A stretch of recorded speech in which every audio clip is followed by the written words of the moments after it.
మన పొట్టలో కనిపించే చిన్న చితక సమస్యల్ని మనలో చాలా మంది పెద్దగా పట్టించుకోరు. గ్యాస్ట్రిక్ బాధలంటూ తేలిగ్గా తీసుకుంటూ ఉంటారు. నిజానికి ఇలాంటి చిన్న చిన్న ఇబ్బందులు వెనుక కొన్నిసార్లు జిస్ట్ వంటి ప్రమాదకర క్యాన్సర్లు పొంచి ఉండే అవకాశం ఉంది. సాధారణ కణితులకు భిన్నంగా జీర్ణాశయ గోడల కణజాలం నుంచి పుట్టుకొచ్చే జిస్ట్ క్యాన్సర్లకు ఇతరత్ర అంశాల కన్నా జన్యువుల మ్యూటేషనే ప్రధాన కారణమని పేర్కొంటారు నిపుణులు. పిల్లలు యువకుల్లో కనిపించే రేర్ టైప్ జిస్ట్ క్యాన్సర్లకు చికిత్స పరిశోధనల కోసం ఇంగ్లాండ్లో ప్రత్యేకంగా ఫాస్ట్ జిస్ట్ పేరుతో క్లినిక్ను నెలకొల్పి గత 2 దశాబ్దాలుగా సేవలందిస్తున్నారు మన తెలుగువారైన డాక్టర్ రమేష్ బుల్స్ గారు. పొట్టలో పురుడు పోసుకునే ప్రమాదకర జిస్ట్ క్యాన్సర్ల గురించి పూర్తి వివరాల్ని డాక్టర్ని అడిగి ఇప్పుడు తెలుసుకుందాం.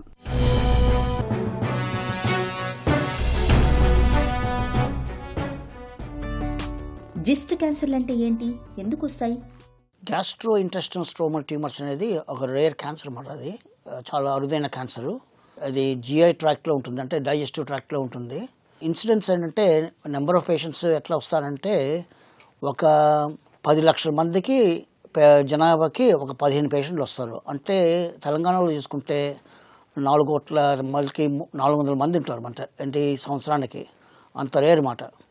అది చూసుకుంటే మోర్ కామన్ క్యాన్సర్స్ ఏంటి, మనకి లంగ్ క్యాన్సర్ అంటారు, breast cancer, colorectal cancer, prostate cancer, అవి చాలా కామన్. జిస్ట్ మటుకు చాలా రేర్ మాట. ఇది జనరల్గా ఏమవుతుందంటే ఈ మన ఏజ్ గ్రూప్ వల్ల 60, 65, 70 ఆ ఏజ్ గ్రూప్లో వస్తుంది. అండర్ ద ఏజ్ ఆఫ్ 40, 40 ఏళ్ళ కన్నా తక్కువ చాలా రేర్ మాట. జిస్ట్ క్యాన్సర్ దానికి కారణం ఏంటో ఇంకా తెలియదు. మనకేంటంటే మన కామన్ క్యాన్సర్స్తో ఫర్ ఎగ్జాంపుల్ లంగ్ క్యాన్సర్ అంటే మనం స్మోకింగ్ రేట్ అనుకుంటాం కదా, లేకపోతే పొల్యూషన్ అని అనుకుంటాము. బ్రెస్ట్ క్యాన్సర్ అంటే హార్మోన్స్ అనుకుంటాము. బౌల్ క్యాన్సర్ అంటే డైట్ అవి అనుకుంటాము. బట్ జిస్ట్ క్యాన్సర్తో ఇంతవరకు లాస్ట్ 25 ఏళ్ళ నుంచి రీసెర్చ్ చేస్తున్నాము. ఇంకా దానికి కారణం ఏంటో తెలియదు. ఎందుకంటే ఆ జిస్ట్ క్యాన్సర్ సెల్స్ మన లైనింగ్లో ఉండవు, లైనింగ్ కింద ఉంటాయి. అది ఎట్లా అది క్యాన్సర్ సెల్స్గా అవుతాయి అనేది ఇంకా ఎవరికి తెలియదు. అది రీసెర్చ్ జరుగుతున్నది. అది చాలా టైం పడుతుంది అది కనుక్కోవడానికి. పొట్టలో జిస్ట్ క్యాన్సర్ల తాలూకు లక్షణాలు ఎలా ఉంటాయి? మెయిన్ సిమ్టమ్స్ ఏంటంటే వాళ్ళకి ఈ జిస్ట్ కొంచెం చాలా బ్లడ్ సప్లై ఉంటుంది, చాలా ఇవి ఉంటుందన్నమాట. దాంట్లో ఏమవుతుందంటే వాళ్ళకి కొంచెం బ్లీడింగ్ అవుతుంది. ఆ బ్లీడింగ్ వల్ల ఏంటి వాళ్ళకి రక్తహీనం అయిపోతుంది, అంటే అనీమియా వస్తుంది అన్నమాట. దాంతో అనీమియా అయితే హీమోగ్లోబిన్ తగ్గిపోతుంది, దానికి ఆయాసము, తర్వాత ఈ దేవుడు వస్తుంది. ఇంకోటి అంటే వాళ్ళు వామిటింగ్ అవుతుందన్నమాట. వామిటింగ్ అంటే బ్లడ్ వామిటింగ్స్ అవుతుంటాయి, లేకపోతే విరోచనలు అవుతున్నప్పుడు ఆ స్టూల్స్ కొంచెం నల్లగా అవుతుంటాయి. ఒక్కసారి కూడా కడుపులో నొప్పి వస్తుంది, ఇంకోసారి కడుపులో ఉబ్బినట్టు వస్తుంది. కానీ ఇవేంటంటే ఈ సిమ్టమ్స్ దీనికి స్పెసిఫిక్ కాదు. అంటే ఈ సిమ్టమ్స్ మిగతా క్యాన్సర్ కూడా రావచ్చు. కానీ యంగ్ పేషెంట్స్లో ఇట్లా వస్తే మటుకు ఇది పెద్ద వార్నింగ్ సిమ్టమ్ అన్నమాట. ఏంటి వాళ్ళకి ఇట్లా ఎనీమియా అవ్వడం కానీ, లేకపోతే ఇట్లా వామిటింగ్ బ్లడ్ అట్లా అంటే ఆ జిస్ట్ సస్పెక్ట్ చేయాలి.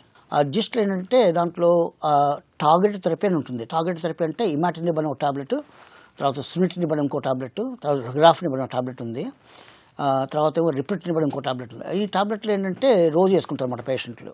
ఈ టాబ్లెట్లు అన్నీ పనిచేస్తాయి. బ్రాండ్ మెడిసిన్, జెనరిక్ మెడిసిన్, వీటి మధ్య తేడాలేంటి? బ్రాండెడ్ మెడిసిన్స్ అంటే అది ఒక కంపెనీ వాళ్ళు చాలా ఇన్వెస్ట్ చేసి వాళ్ళు పేటెంట్ తీసుకున్నారు. అది వాళ్ళకి బ్రాండ్ ఉంటుంది అన్నమాట. బెస్ట్ ఎగ్జాంపుల్ ఇమాటినిబ్ అంటాను. దానికి కంపెనీ పేరు ఏంటంటే నోవార్టిస్, దాని డ్రగ్ పేరు అంటే గ్లీవెక్. అది బ్రాండెడ్ ఇమాటినిబ్ అన్నమాట. ఇప్పుడు ఏంటి అన్నీ జనరిక్ వచ్చేసాయి, అవన్నీ వేరే డిఫరెంట్ కంపెనీస్ చేస్తున్నాయి అన్నమాట. మోస్ట్ ఇంపార్టెంట్ అంటే ఈ జనరిక్ ఇమాటినిబ్, జనరిక్ డ్రగ్స్ వాళ్ళు లైసెన్స్కి రావాలంటే అది వాళ్ళకి ఏంటంటే క్వాలిటీ అష్యూరెన్స్ ప్రోగ్రామ్స్ అన్నీ కంప్లీట్ చేయాలి. ఈ లైసెన్సింగ్ అథారిటీస్ ఉంటాయి కదా, అది అమెరికాలోనూ FDA, మాకు యూరోప్లోనూ EMA, అండ్ దెన్ MHRA ఏమో యూకే, ఇండియాలో కూడా అట్లనే ఉంది. ఇవన్నీ ఏంటంటే వీళ్ళు చాలా జాగ్రత్తగా చూసుకుంటారు. ఏంటి క్వాలిటీ అష్యూరెన్స్ ఉందా, ఎగ్జాక్ట్లీ సేమ్ కంపోజిషన్ ఉందా, అవన్నీ చూసుకుని అప్పుడే రిలీజ్ చేస్తారు. జనరల్గా ఏంటి జనరిక్ డ్రగ్స్ అంటే సేఫ్ అని, అది సేమ్ ఎఫికసీ ఉండాలని, అంటే సేమ్ బెనిఫిట్ ఉండాలని చెప్పేసి. కానీ జాగ్రత్త ఏంటంటే కొన్ని కంపెనీస్ మేబీ వాళ్ళు రూల్స్ పాటించవచ్చు, అప్పుడు కొంచెం ఏంటంటే బెనిఫిట్స్ రాకపోవచ్చు, maybe some times side effects కూడా రావచ్చు. అందుకని కొంచెం జాగ్రత్తగా ఉండాలి. భారతదేశంలో క్యాన్సర్ కేసుల పెరుగుదలకు ఎలాంటి కారణాలను చెప్పుకోవచ్చు?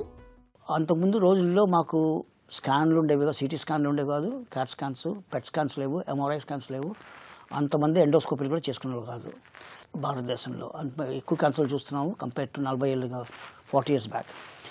అది ఒక సింపుల్ రీజన్ ఏంటంటే మేబీ మోర్ ఇన్వెస్టిగేషన్ చేస్తున్నాం కాబట్టి మళ్ళీ ఎక్కువ చాలా ఇన్వెస్టిగేషన్, మేబీ అది కరెక్ట్ అది. కానీ మా ఉద్దేశం ఏంటంటే జనరల్గా మన క్యాన్సర్ నెంబర్లు పెరుగుతున్నాయి. ఇది లైఫ్ స్టైలు, దాని తర్వాత డైట్, తర్వాత స్మోకింగ్, తర్వాత ఏంటంటే ఈ అల్ట్రా ప్రాసెస్ ఫుడ్ అని ఒకటి ఉంది. ఇది మనం బాగా కెమికల్లో యాడ్ చేసిన ఫుడ్ అది. దాని తర్వాత ల్యాక్ ఆఫ్ ఎక్సర్సైజ్, ఇవన్నీ ఒబిసిటీ కలుపుకొని కంట్రిబ్యూట్ చేస్తున్నాయి ఈ క్యాన్సర్ ఇన్సిడెంట్స్ ఎక్కువ అవడానికి భారతదేశంలో అని చెప్పేసి. ఆరంభ దశలో గుర్తిస్తే జిస్ట్ క్యాన్సర్లలో కోలుకునే అవకాశాలు ఎలా ఉంటాయి? జిస్ట్ ఎర్లీ డయాగ్నోసిస్ చేస్తే అది క్యూర్, అంటే దానికి ఇంకా మళ్ళీ కంగారు పడాల్సిన అవసరం లేదు. అది ఆ సిమ్టమ్స్ గుర్తుపట్టాలి. ఆ సిమ్టమ్స్ గుర్తుపట్టిన తర్వాత సర్జన్ ఆపరేట్ చేయాలి. ఆ ప్రైమరీ ట్యూమర్ స్టమక్లో కానీ ఆ చిన్న ప్రోబుల్లో కానీ ఉంటే ఆపరేట్ చేసేస్తే అది క్యూర్ మాట. ఆహారం, వ్యాయామం, జీవనశైలి వీటిలో క్యాన్సర్ల నివారణకు ఏది అత్యంత ప్రభావం చూపుతుందంటారు? క్యాన్సర్ రిస్క్ తగ్గించుకోవాలి అంటే ఒక్కటే సమాధానం లేదు దానికి అన్నీ పాటించుకోవాలన్నమాట. ఏంటి? ఎక్సర్సైజ్ మోస్ట్ ఇంపార్టెంట్ మాట అది. దాని తర్వాత డైట్, అది ఈక్వల్లీ ఇంపార్టెంట్, చాలా ఇంపార్టెంట్ అది డైట్. అది ఆ ఫ్యాటీ ఫుడ్ తగ్గించుకోవాలి. అల్ట్రా ప్రాసెస్ ఫుడ్ కంప్లీట్లీ మానేయాలి. ఒక సింగిల్ అడ్వైజ్ ఏంటంటే మేము అందరం ఆంకాలజీ స్పెషల్, క్యాన్సర్ స్పెషల్ అందరూ ఏమంటామంటే స్మోకింగ్, నో స్మోకింగ్. ఎందుకంటే వరల్డ్ వైడ్ మొత్తం ప్రపంచం మొత్తంలో కూడా కామనెస్ట్ కాజ్ ఏంటంటే స్మోకింగ్ రిలేటెడ్ క్యాన్సర్స్ మాట. ఆ స్మోకింగ్ వల్ల, ధూమపానం వల్ల క్యాన్సర్స్ వచ్చేది చాలా కామన్. ఇక్కడ వెస్ట్రన్ వరల్డ్లోనూ, ఆఫ్రికాలోనూ ఎక్కడైనా సరే స్మోకింగ్ రిలేటెడ్ క్యాన్సర్స్ మాట. స్మోకింగ్, తర్వాత ఆల్కహాల్ తగ్గించుకోవాలి. ఎవరు చెప్పరు ఆల్కహాల్ మానేయద్దని చెప్పేసి, బట్ ఆల్కహాల్ సపరేట్గా తగ్గించుకోవాలి. క్యాన్సర్ల నివారణ విషయంలో భారతీయులకు ఎలాంటి పరీక్షలు అవసరం? సర్వైకల్ క్యాన్సర్ స్క్రీనింగ్ ఉంది. దానికి పాప్స్మియర్ అంటారు. అది అప్పటి నుంచే ఉంది. అది చాలా బెనిఫిట్స్ చూపించింది. ఇప్పుడేంటంటే ఈ మధ్య colorectal cancer, balls cancer screening అని వచ్చింది. అది దాన్ని కొలనోస్కోపీ అని అట్లా అంటారు. తర్వాత మేము ఇప్పుడు ఈ మధ్య లాస్ట్ 1 yearలో యూకేలో లంగ్ క్యాన్సర్ స్క్రీనింగ్ ఇంప్లిమెంట్ చేసాము. అంటే ఏంటి? ఆ లంగ్ క్యాన్సర్ పేషెంట్లు, ఇది మామూలు నార్మల్ జనాభాలో ఈ సిటీ స్కాన్ ఇస్తారన్నమాట వాళ్ళకి. ఆ సిటీ స్కాన్లో అది ఎర్లీ లంగ్ క్యాన్సర్ పికప్ చేసుకోవడానికి అది ఇంపార్టెంట్. అది సమీప భవిష్యత్తులో క్యాన్సర్ చికిత్సల తీరుతెన్నులు ఎలా ఉండబోతున్నాయి? క్యాన్సర్ ట్రీట్మెంట్లు డివైడ్ చేసుకోవాలంటే మనకు ఓల్డ్ ఫ్యాషన్డ్ పాతకాలం ఉంది, సర్జరీ ఉంది. అది ఇంకా స్టాండర్డ్. అది one of the best treatments. అది సర్జరీ, దెన్ కీమోథెరపీ, రేడియోథెరపీ. ఈ మధ్య రీసెంట్గా ఇమ్యూనోథెరపీ అని కొత్తగా వచ్చింది. దాని తర్వాత టార్గెట్ థెరపీ అని ఇంకోటి వచ్చింది.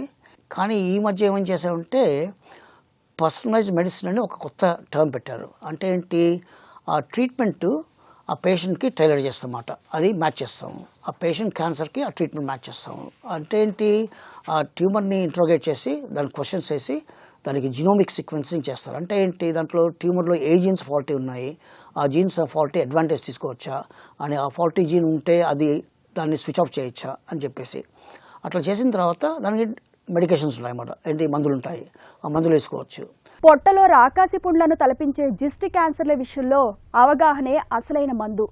పొట్టలో మంట, ఆకలి లేకపోవడం, తరచూ వాంతులు, మలంలో రక్తం, బరువు తగ్గడం వంటి లక్షణాలు కనిపిస్తున్నప్పుడు ఆలస్యం చేయకుండా వెంటనే తగిన పరీక్షలు చేయించుకోవాలి.